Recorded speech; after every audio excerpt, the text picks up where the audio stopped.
أعوذ بالله من الشيطان الرجيم. براءة من الله ورسوله إلى الذين عاهدتم من المشركين. سورة التوبة مدنی سورت ته. 109 آیاتونه لري او 14 رکوعان لري. ترتیب مصحفی کی 9 نمبر سورت ته او ترتیب نزولی کی 114 نمبر سورت ته.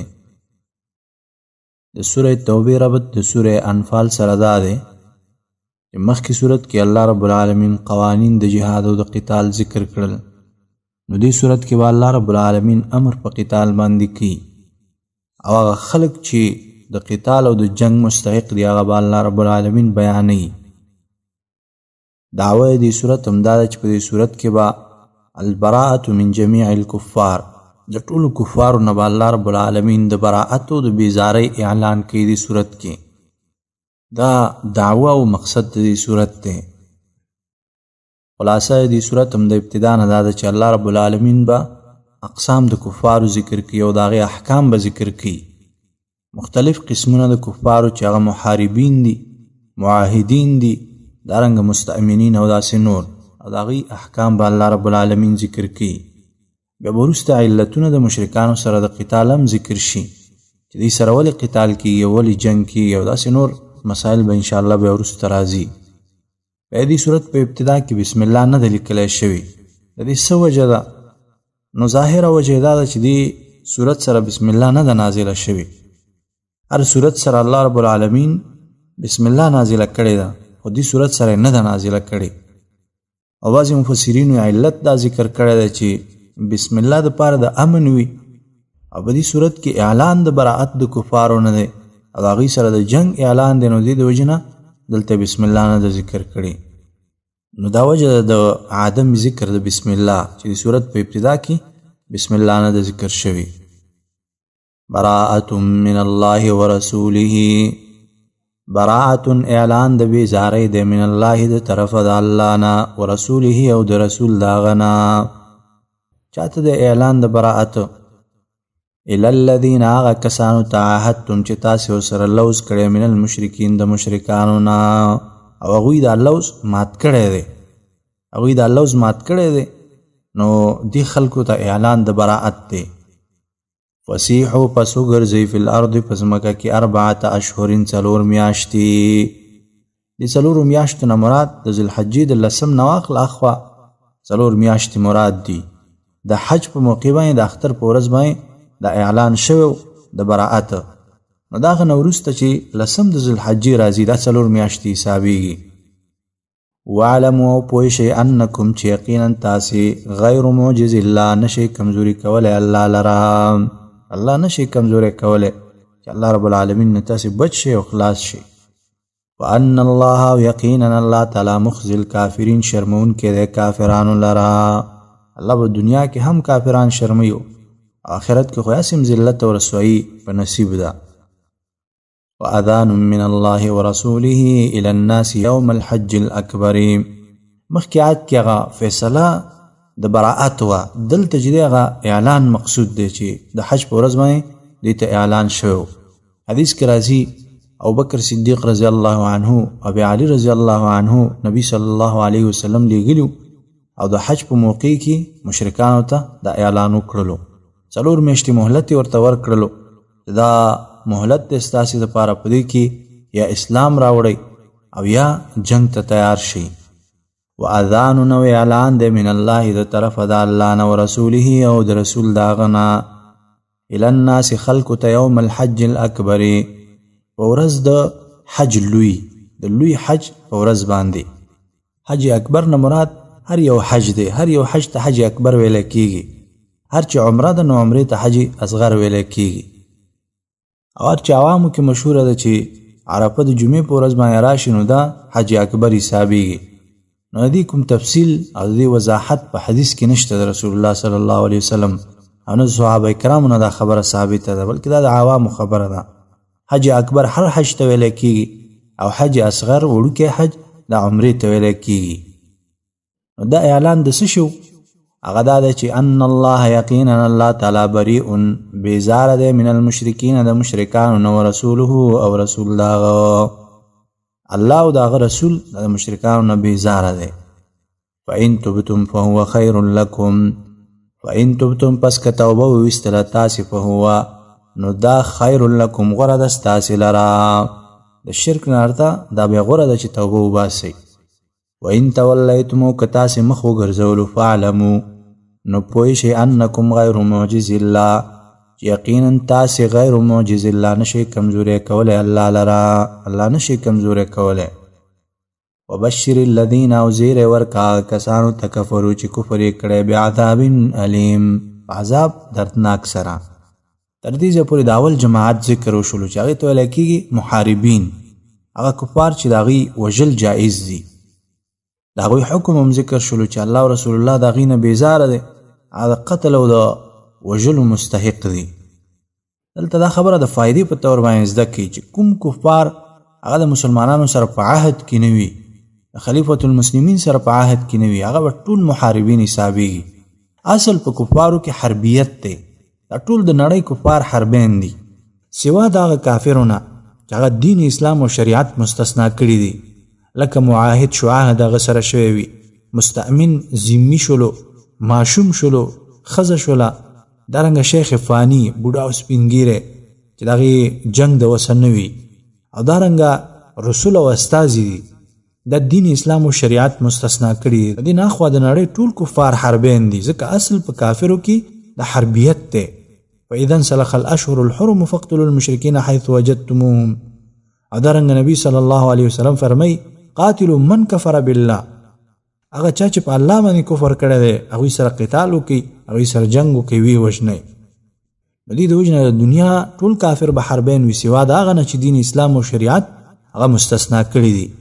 همدې د وجې نه اهل علم د حربي کافر تعریف هم داسې کوي چې کل کافر لیس له مع المسلمین عهد او ذمة او امان. هغه کافر چې د مسلمانانو یا د خلیفة المسلمین سره دغه عهد، ذمه او امان نه وي، نو بس دا حربي کافر دی. هغوی سره جنګ کول جایز دي، هغوی وژل جایز دي. او څوک چې مطلق دا خبره کوي چې هغه کافر حربي دی چې تا سره جنګ کوي او چې ستا سره جنګ نه کوي نو دا حربي کافر نه دی، نو دا غلطه خبره ده.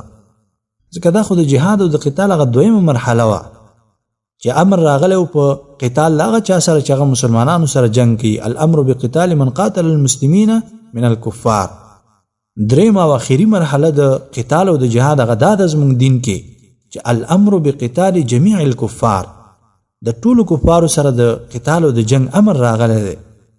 کله چې مکه فتح شوله، ابوبکر صدیق رضی الله عنه او علی رضی الله عنه دوی ته اعلانونه وکړل، 4 میاشتې مهلت هغوی ته ورکړی شو، یا به اسلام راوړي، یا به جزیه ورکوي، او یا به قتال او جنگ ته تیاریږي. الا الذين عاهدتم من المشركين ثم لم ينقصوكم شيئا. د آیت کې اوس دویم جماعت ذکر کړي چې هغه ته ویلی کېږي معاهدین. عهد او صلح چې کومو کفارو سره شوې ده، که چېرته هغوی په خپله صلح باندې وفا کوله او ستاسې په مقابل کې د نورو کفارو سره مرسته او کومک نه کولو، نو تاسې مغه خپله موده ورسره پوره کوي د عهد. الا الذین مگر هغه کسان عاهدتم چې تاسې لوز کړی دی د هغوی سره من المشرکین د مشرکانو نه، ثم لم ينقصوكم شيئا ولم يظاهروا عليكم احدا. دا اوس شرایط ذکر کوي د معاهدینو دپاره. شرایط دا دي چې په دې لوز کې به څه کمی نه کوي او د ستاسې په مقابل کې به د نورو کفارو سره مدد او کومک نه کوي. دا شرایط دي د معاهد کافر دپاره. ثم لم ينقصوكم بیا کمی نه دی کړی ستاسې نه شیئا هېڅ څیزه، ولم یظاهروا او نه کومک کړی دی علیکم ستاسې په مقابله کې احدا هېڅ چا سره. نه به په لوز کې کمی کړی وي او نه به د ستاسې په مقابل کې د نورو کفارو سره مرسته او کومک کړی وي. که چېرته دا کارونه وکړي نو دغه عهد دا ختمیږي. نن سبا طالبان او امارتیان هم وایي چې موږ عهد کړی دی، خو بیرته د همدوی چارواکي رالګېږي، وایي دوی 1500 ځله نه زیات د عهد مات کړی دی، او دوی دا لوز بیا نه ماتېږي. سبحان الله، دا عجیبه صلح او عجیبه لوز دی د دوی، او عجیبه تړون دی چې دوی کړی دی، په هېڅ شي باندې نه ماتېږي. یو طرف نه ګوره هماغه امریکا د مسلمانانو سره جنګونه کوي، د رسول الله عهد او صلح خو تاسې وګورئ هغې د مسلمانانو د یوې زنانه بې عزتي وکړه، نبي صلی الله علیه وسلم راولګېدل، محاصره یې کړل ټوله. اوس لګیا د هماغه امریکا ده، د اسرائیلو سره کومک کوي، اسرائیلو ته اسلحې ورکوي، هلته مسلمانان بمباروي. د نړۍ په کنج کنج کې همدغه امریکا لګیا ده د مسلمانانو بیخکندي وباسي، ولیکن د طالب صلح ورسره نه ماتېږي. نو اصل خبره دا ده چې د طالب صلح او د طالب عقیده چې ده د افغانستان پورې محدوده ده. دوی په هغه اسلامي او اخوت ایمانی باندې دوی عقیده نه لري چې د ټولې نړۍ مسلمانان دوی ته مسلمانان خپل ورونه ښکاره شي، بلکې د افغانستان په هغه حدوداتو کې چې هغه کفارو ایښي دي نو هماغې ته دوی قایله دي او د هماغې په داخل کې دوی افراد هم خپل افراد ګڼي او مسلمانان هم خپل وجود ګڼي او د دې نه اخوا بیا ټول خلک نور پردي ګڼي. ځکه په خپلو اعلامیو کې دوی وایي چې زموږ په چین کې څه کار نشته، د هغوی په داخلي امورو کې مونږ لاسوهنه نه کوو. معنا دا ده چې هلته د غور مسلمانان دي که هغې باندې چین هر څه کوي نو زموږ کار ورسره نشته دی. نو دا آیاتونه تاسې وګورئ عزتمندو، دا آیاتونه د صلح دپاره اصول دي چې کافر سره ستا لوز نو هغه به بیا د ستا په مقابل کې د مسلمان په مقابل کې د بل چا سره بیا کومک نه کوي، نو بیا به لوز او صلح په خپل ځای باندې وي. که نه داسې نه وي هغوی د مسلمانانو بیخکندي کوي او ته وایې چې زما سره صلح ده، نو دا صلح په شریعت کې صلح نشته، داسې غلامي ده چې تا ورسره منلې ده. نو ولم یظاهروا او کومک یې نه دی کړی علیکم ستاسې مقابله کې احدا د هیچ چا سره. فاتموا الیهم عهدهم، دا اوس حکم دی چې دوی سره دغه خپل لوز پوره کوي. فاتموا نو پوره کوي الیهم د هغوی سره عهدهم لوز د هغوی الی مدتهم تر نیټې خپلې پورې، هماغه کومې نیټې پورې چې لوز کړی دی هغه سره پوره کوي. او نیټه به ګوره موقت وي، موقت نیټې دپاره صلح جایز ده، اما مؤبده صلح چې د ټول عمر دپاره صلح وکړي لکه نن چې طالبانو کړې ده نو دا صلح نه ده. د ټول عمر دپاره د کفارو سره او د ټولې نړۍ سره صلح کول څه معنا لري؟ معنا دا ده چې نور به جهاد نه وي، جهاد معطل، جهاد ختم، دا خو دا معنا لري. نو دې د وجې نه مؤبده صلح نشته په دین اسلام کې، بلکې صلح به موقته کیږي. ان الله یقینا الله تعالی یحب المتقین، مینه کوي تقوا والاو سره، متقیانو سره الله رب العالمین مینه کوي. هغه خلک چې د لوز ماتولو نه ځان ساتي دې سره الله رب العالمین مینه کوي او تقوا پکې وي. فاذا سلخ الاشهر الحرم فاقتلوا المشرکین حيث وجدتموهم. د آیت کریمه کې الله رب العالمین بل حکم ذکر کوي، خدا تعلق لري د اول قسم کفارو سره چې هغه محاربین دي، هغه وژل جایز دي. فاذا انسلخ الاشهر الحرم، پس کله چې ووتلې الاشهر الحرم میاشت عزت والا، دې میاشتو د عزت مراد هغه څلور میاشتې دي چې دوی ته مهلت ورکړی شوی د کفارو ته، چې هغه لسم د ذوالحجې نه وي تر لسم د ربیع الثاني پورې، دا څلور میاشتې مراد دي. او بعضې مفسرینو دا قول هم کړی دی، مخکې د خبرې ته اشاره وکړه چې دې نه مراد هغه څلور میاشتې د عزت مراد دي چې هغې کې جنگ کول حرام دي. نو که دا ووتلې نو بیا دوی وژنئ. فاذا انسلخ الاشهر الحرم، پس کله چې ووتلې هغه میاشتې عزت والا، فاقتلوا المشرکین، نو وژنئ مشرکان، حیث وجدتموهم، چېرته چې ومومئ تاسې هغوی لره، چېرته چې ومومئ پس هغوی وژنئ. وخذوهم او ونیسئ هغوی، واحصروهم او راګیر کئ هغوی، واقعدوا او کینئ لهم هغوی ته کل مرصد، په هره مورچه کې، هره مورچه او هر سنګر کې ورته کینئ او وی وژنئ. فإن تابوا وأقاموا الصلاة وآتوا الزکاة فخلوا سبیلهم، که چېرته هغوی توبه وویستله، منځ قایم کړلو، زکات یې ورکړلو، نو بیا لاره ورته پرېږدئ. فإن تابوا، نو که توبه وکړله هغوی د شرک نه، وأقاموا الصلاة او پابندي کوله د لمانځه، وآتوا الزکاة او ورکولو یې زکات، فخلوا سبیلهم، نو خالی کوي سبیلهم لاره د هغوی، هغوی ته دا لاره پرېږدئ چې ګرځي مسلمانان دي بیا.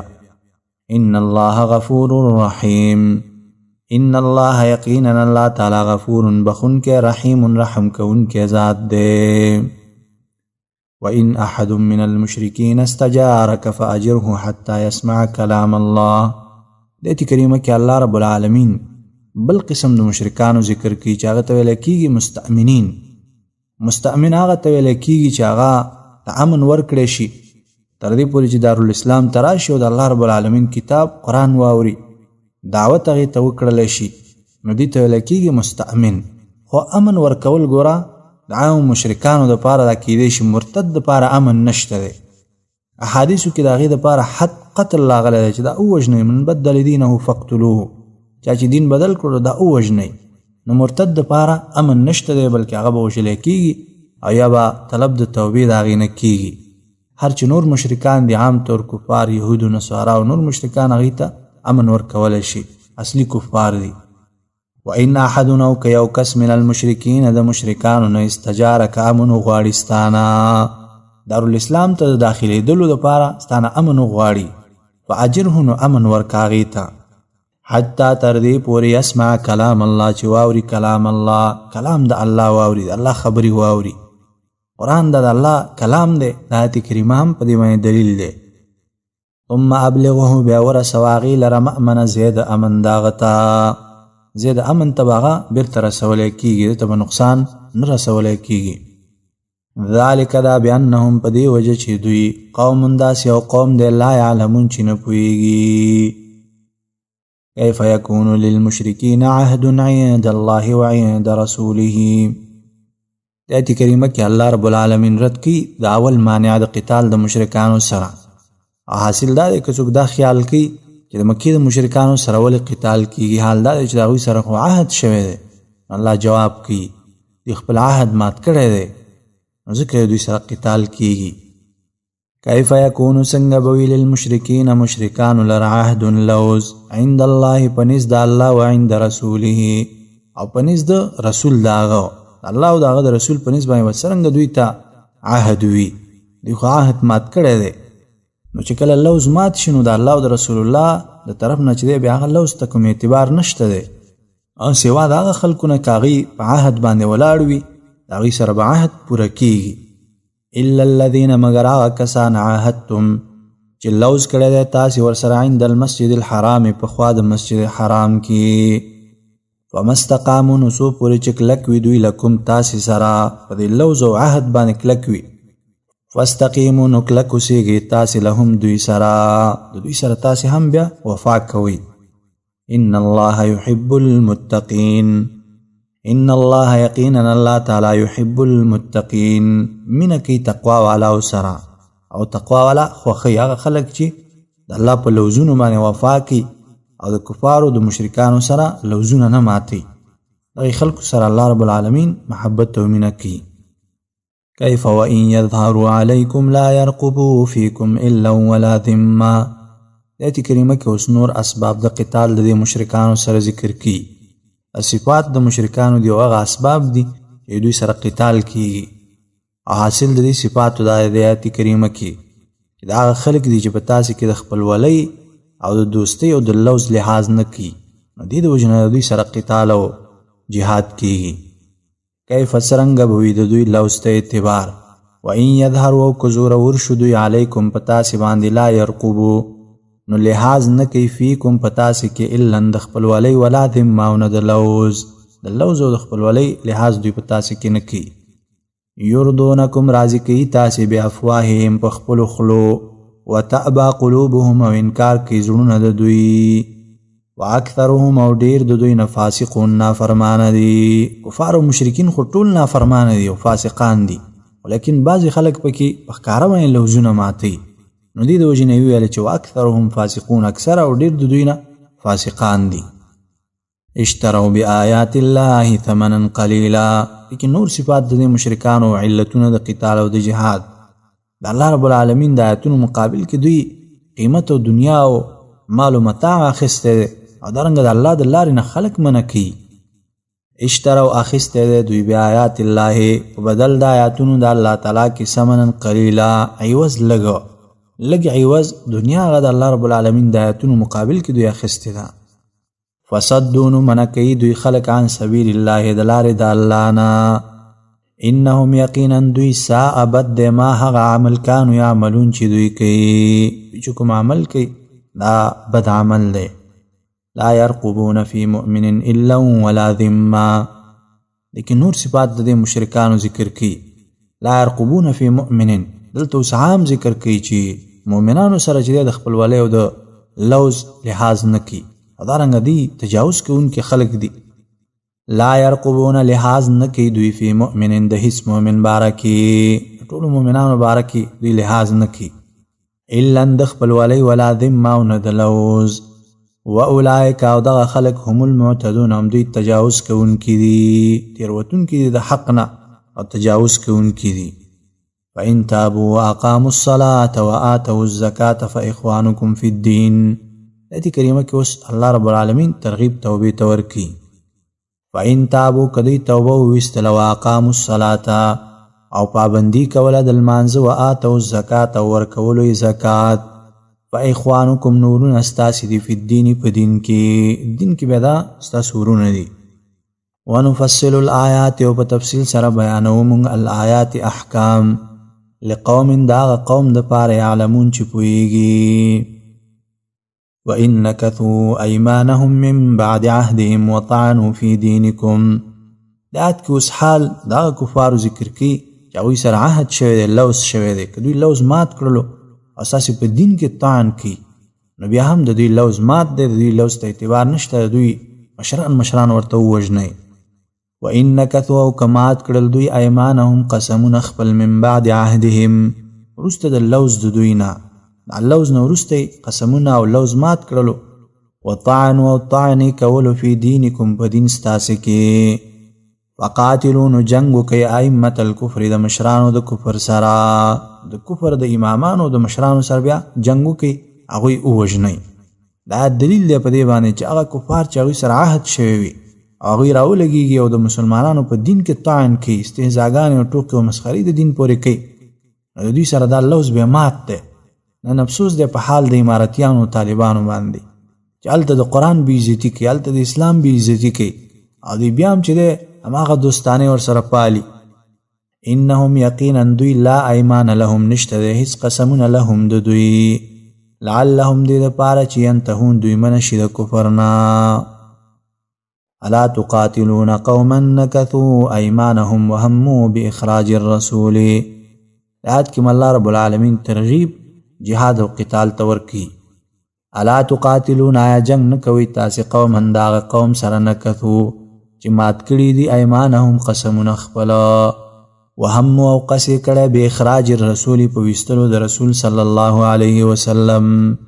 مراد ترې د مکې نه ویستل دي چې دوی په هغې باندې قادر شوي، یا مراد د دې نه د مدینې نه ویستل دي په دې کې الله رب العالمین دوی نه دي قادر کړي. وهم بدأوکم او دوی شروع کړې ده په تاسې باندې اول مرة اول ځل په جنګ باندې دوی شروع کړې ده. اتخشونهم یا ویریږئ تاسې د دوی نه، فالله نو الله تعالی احق ان تخشوه ډېر حقدار دی ان تخشوه چې ویریږئ د هغې نه. ان کنتم مؤمنین که تاسې مؤمنان، تاسې مؤمنان یې نو د الله رب العالمین نه ویره پکار ده، د دوی نه ویرېدل نه دي پکار. قاتلوهم يعذبهم الله بأيديكم. د آیت کې ترغیب دی قتال او جهاد ته، او فایدې د قتال او د جهاد او د مشرکانو د وژلو به الله رب العالمین ذکر کړي. دی الله رب العالمین ذلیله کوي په دې سره، تاسې سره مدد کوي او د مؤمنانو سینې په دې قتال باندې یخیږي. وخت په وخت باندې تاسې وګورئ چې کله مرتدین کفار دا مرداریږي د مؤمنانو زړونه په هغې باندې یخیږي. لله الحمد الحمدلله پې باندې وایي. تېرو ورځو کې خلیل الشیطان او د آیسای ایجنټ او د مهاجرینو وزیر د طالبانو هغه ووژلی شو. الحمدلله د مسلمانانو سینې په هغې باندې یخې شولې، الحمدلله پې باندې مؤمنانو وویلې. نو د کفارو په قتلېدلو وژلو باندې د مسلمانانو سینې یخېږي. قاتلوهم جنگ کوي د دوی سره، يعذبهم الله بأيديكم، يعذبهم الله عذاب به ورکړي دوی ته الله تعالی بأيديكم په لاسونو ستاسې سره، ويخزهم او به شرموي دوی لره، وینصرکم او مدد به وکړي تاسې سره علیهم د دوی مقابله کې، ویشفي او یخي به کړي صدور قوم مؤمنین سینې د قوم مؤمنانو، د مؤمنانو سینې به الله رب العالمین د کفارو باندې یخي کړي. ويذهب غيظ قلوبهم ويتوب الله على من يشاء. دي کوم فائدې د قتال. ويذهب او بوبز غيظ قلوبهم غصه د زړونو د دوی، ويتوب الله مهرباني به وکړي الله تعالی على من يشاء په چا باندې چې وغواړي. چاته چې وغواړي الله په هغې باندې مهرباني وکړي، توفیق د ایمان به ورکړي. والله الله تعالی علیم پوهه دی، حکیم حکمتونو والا ذات دی. ام حسبتم ان تتركوا ولما يعلم الله الذين جاهدوا منكم. د آیت کریمه کې الله رب العالمین ترغیب جهاد او قتال فی سبیل الله ته ورکړي، او حاصل دا دی چې ګوره الله رب العالمین بغیر د امتحان نه انسان جنت ته نه داخلي. تر څو پورې چې انسان امتحان شوی نه نو جنت ته انسان نه داخليږي. نو دې د وجه نه الله رب العالمین په دنیا کې امتحان کی. نو کله د الله رب العالمین امتحان په جهاد کولو سره وي، دا مؤمن جهاد کی که نه کی، او کله په براءت او بیزاری د مشرکانو سره وي، مشرکانو نه بیزاری کی که نه کی. ام حسبتم آیا ګمان کوئ تاسې ان تترکو چې پرې بښودلی شئ بغیر د امتحان نه.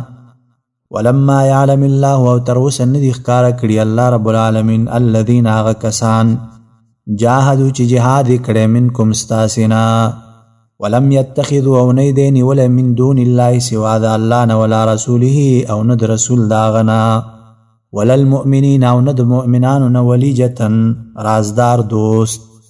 د الله او د هغه د رسول او د مؤمنانو نه خوا بل څوک رازدار دوست نه دی نیولی. والله خبیر بما تعملون. والله والله تعالی خبیر خبردار دی بما پاغه عملونو تعملون چې تاسې کوئ. ما كان للمشركين ان يعمروا مساجد الله شاهدين على انفسهم بالكفر. دې کریمه کې جواب دی او سوال کې الله رب العالمین، او دا جواب دی او مانع د قتال نه هم دی. سوال دا دی چې دا مشرکان خو ګوره د بیت الله آبادی کوي، بیت الله آبادی کی مساجد جوړی، نو دوی سره څنګه قتال کیږي؟ الله رب العالمین جواب کی دی په خپل ځانونو باندې شاهدی کوونکي په کفر باندې، نو دوی اعمال دا برباد دي، اعمالو ته کوم اعتبار نشته دی. ما کان للمشرکین نه دی په کار مشرکانو لرا ان یعمروا چې جوړ کې مساجد الله مساجد د الله. ما کان للمشرکین معنا دا چې الله دوی نه قبلې ان یعمروا مساجد الله چې دوی الله مسجدونه جوړ کی، شاهدین په داسې حال کې چې گواهی کوونکي وي علی انفسهم په خپلو ځانونو باندې بالکفر په کفر سره، ځان باندې د کفر گواهی کوي. اولئک دغه خلق حبطت اعمالهم برباد دي عملونه د دوی، وفي النار او په اور کې به هم دوی خالدون همیشه وي، جهنم ته به ځي او همیشه پاک پراته وي. انما يعمر مساجد الله من آمن بالله واليوم الآخر. دغه اوس د مسجدونو د آبادولو شرایط ذکر کړي، دا خدای خلکو کار دی چې هغه کې ایمان وي، د لمونځ پابندي کوي، زکاتونه ورکوي، د الله نه ویریږي. انما يعمر یقینا جوړوي مساجد الله مسجدونه د الله من هغه څوک آمن چې ایمان یې راوړی وي بالله په الله، والیوم الاخر او په ورځ وروستنۍ د قیامت په ورځ باندې ایمان راوړی وي. واقام الصلاة او پابندي کوي د لمانځه، وآت الزکات او ورکوي زکات، ولم یخشا او نه ویریږي د هېچ چا نه الا الله سوا د الله نه، د الله نه سوا د بل چا نه د ویره نه کوي.